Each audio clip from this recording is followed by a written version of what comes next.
Hello friends. आज की इस वीडियो के अंदर हम लोग डिस्कस करेंगे कुछ इंपॉर्टेंट जो पॉलीएमाइड्स है, जैसे कि आपकी स्क्रीन पर आप देख पा रहे हैं। यहाँ पर लिखा है नाइलोन नाइलोन 66। तो आज की इस वीडियो के अंदर हम लोग डिटेल में देखने वाले हैं नाइलोन 66 के बारे में कि कैसे ये बनता है, क्या इसकी प्रिपरेशन प्रॉपर्टीज है, कौन कौन से टाइप के मोनोमर्स इसके अंदर यूज होते हैं, कौन सा पॉलीमराइजेशन इसके अंदर लगता है। ये सारी सवालों के जवाब मैं आपको इस वीडियो में दूंगा। ठीक है, तो स्टार्ट करते हैं बिल्कुल बेसिक से। दोस्तों, सबसे पहली और इंपॉर्टेंट बात जो यहाँ पर आपको करनी चाहिए या जो मेरे को आपको बतानी चाहिए वो ये है कि जो नाइलॉन 66 है, इसके अंदर कंडेंसेशन कंडेंसेशन पॉलीमराइजेशन का यूज होता है। कंडेंसेशन पॉलीमराइजेशन का यूज होता है। ठीक है, पहली बात। दूसरी बात दोस्तों, ये जो होता है मेरा कोपॉलीमर होता है। क्या बोला? कोपॉलीमर होता है। ठीक है, तो पहली बात कि क्या कौन सी रिएक्शन इसके अंदर यूज होगी, और वो होती है हमारी कंडेंसेशन रिएक्शन। और कौन सा पॉलीमराइजेशन होगा, वो होता है कंडेंसेशन पॉलीमराइजेशन। अब कंडेंसेशन पॉलीमराइजेशन क्या होता है ये मैं आपको प्रीवियस वीडियोस में क्लियर कर चुका हूं। तो प्ले लिस्ट में आपकी सारी वीडियोस दी गई है, उसके लिंक आपको डिस्क्रिप्शन में मिल जाएगी। ठीक है, अब बात करते हैं कोपॉलीमर।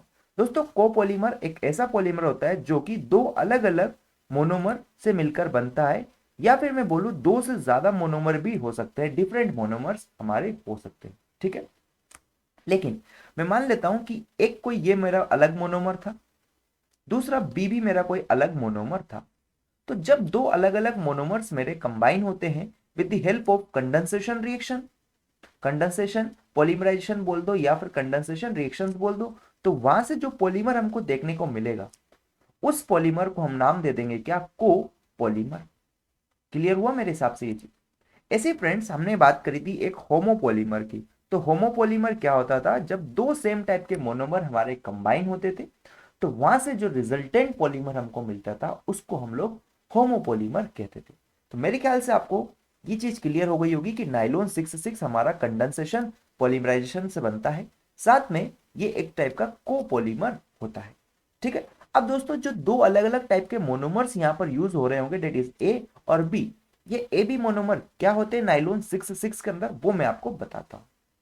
ठीक है, तो यहां पर सबसे पहला और इंपॉर्टेंट पॉइंट ये आप देख सकते हैं कि नाइलॉन 66 क्या है? कोपॉलीमर है। और इसके अंदर जो मोनोमरिक यूनिट्स होती है वो हमारी एडीपिक एसिड होती है। कौन कौन सी यूनिट्स होती है फ्रेंड्स? एडीपिक एसिड होती है एक तो।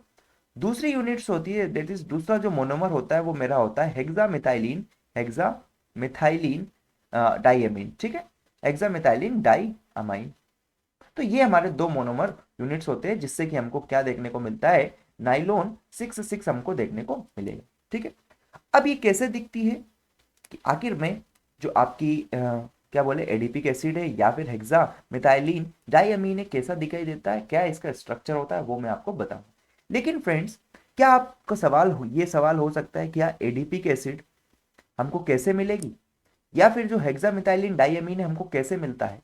तो मैं यहाँ पर आपको ये बात बता दूं कि जो एडिपिक एसिड है या फिर जो हेक्सामेथाइलिन डाइअमीन है, दोस्तों हमको एक कंपाउंड होता है जिसका नाम है क्या? ब्यूटाडाइइन। क्या बोला? Buta 1,3 diene. इससे हमको देखने को मिलता है। जैसे कि अगर मैं आपको बताऊं CH2C double bond C double bond CH2, ये जो कंपाउंड है ना दोस्तों, इसका नाम है क्या? Buta 1,3 diene. ये वन पोजिशन, ये टू पोजिशन, ये थ्री पोजिशन, और ये फोर्थ कार्बन की पोजिशन। तो इसका जब IUPAC नेमिंग आप करते हैं, तो IUPAC नेमिंग से इसका नाम निकल कर आता है क्या? Buta 1,3 diene. तो दोस्तों जो एडिपिक एसिड है या फिर जो हेक्सामिथाइलिन डाइअमीन है, हमको कहां से मिलता है?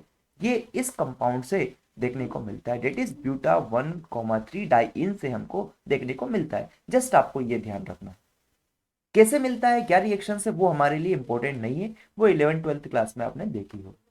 ठीक है, तो यहां तक मेरे ख्याल से चीज क्लियर हो गई होगी। तो अब हम इसकी रिएक्शंस की बात करते हैं कि आखिर में कौन कौन सी रिएक्शंस यहाँ पर देखने को मिलती है, कैसे जो नाइलॉन 66 है इसका फॉर्मेशन होता है।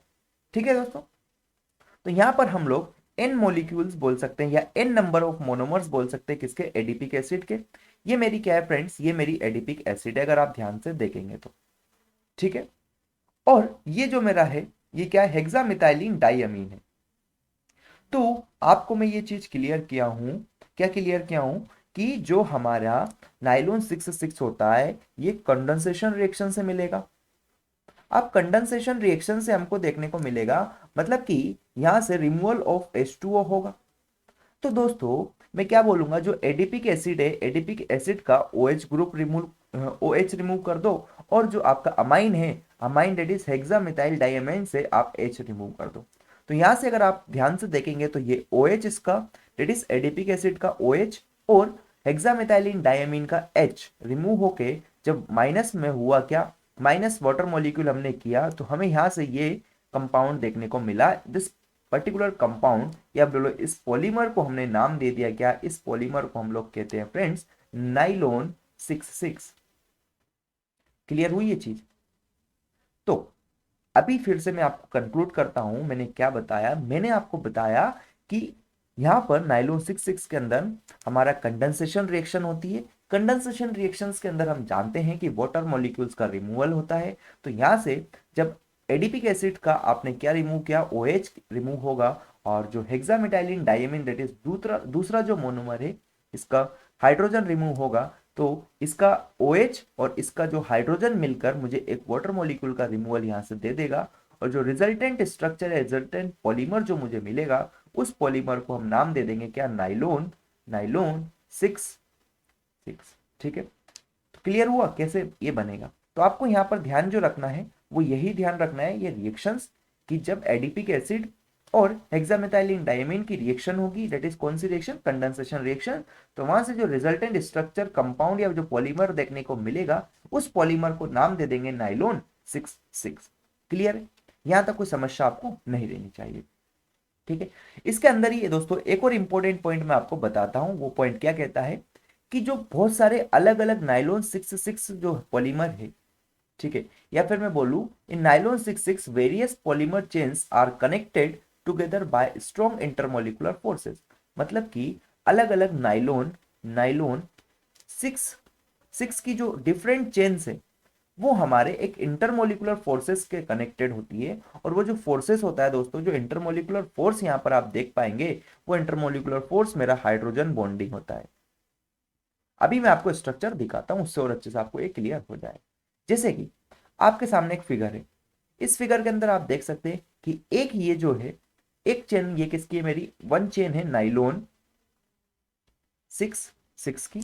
दूसरी चेन ये भी दोस्तों मेरी किसकी है, नाइलॉन 6 की। ये भी मेरी किसकी है, नाइलॉन 6 की ही चेन मेरी। अब आप एक चीज यहां से ऑब्जर्व कर पाएंगे, तो ऑब्जर्व करने पर आपको ये दिख रहा होगा कि ये दो चेन है, डेट इज चेन फर्स्ट और चेन सेकंड, ये दोनों मेरे एक बॉन्ड से कनेक्टेड है। ये बॉन्ड क्या है, मेरा हाइड्रोजन बॉन्ड। ठीक है, तो मेरे ख्याल से ये चीज क्लियर हो गई होगी। सो आज की वीडियो के अंदर हमने क्या देखा, आज की वीडियो के अंदर हमने बात करी सबसे पहले कि नाइलॉन 6 कौन सा पॉलीमर होता है, कौन से टाइप का पॉलीमर होता है, उसके अंदर कौन से टाइप की रिएक्शंस मिलती है, कौन कौन से मोनोमर्स होते हैं। फिर हमने बात करी मोनोमर्स कहाँ से मिलता है। देन हमने उसकी प्रिपरेशन रिएक्शंस की बात करी कि वो कैसे बनता है। देन हमने ये भी बात किया कि दो अलग अलग टाइप की जो चेन्स होती है, डेट इज नाइलॉन 6 की, वो हमारे एक हाइड्रोजन बॉन्ड से कनेक्टेड होती है, जो कि एक स्ट्रॉन्ग बॉन्ड होता है एज कंपेयर टू हमारे वीक वंडरवॉल फोर्सेस। ठीक है, तो मेरे ख्याल से यहां तक चीज आपको क्लियर हो गई होगी। फ्रेंड्स, नेक्स्ट वीडियो में हम लोग बात करेंगे किसके बारे में, नाइलॉन 6 के बारे में बात करेंगे, और फिर जो नाइलॉन की प्रॉपर्टीज है, फिर हम लोग उसके एप्लीकेशंस भी डिस्कस करेंगे। तो आप लोग नेक्स्ट वीडियो को जरूर देखें, लिंक आपको डिस्क्रिप्शन में मिल जाएगी। Thank you.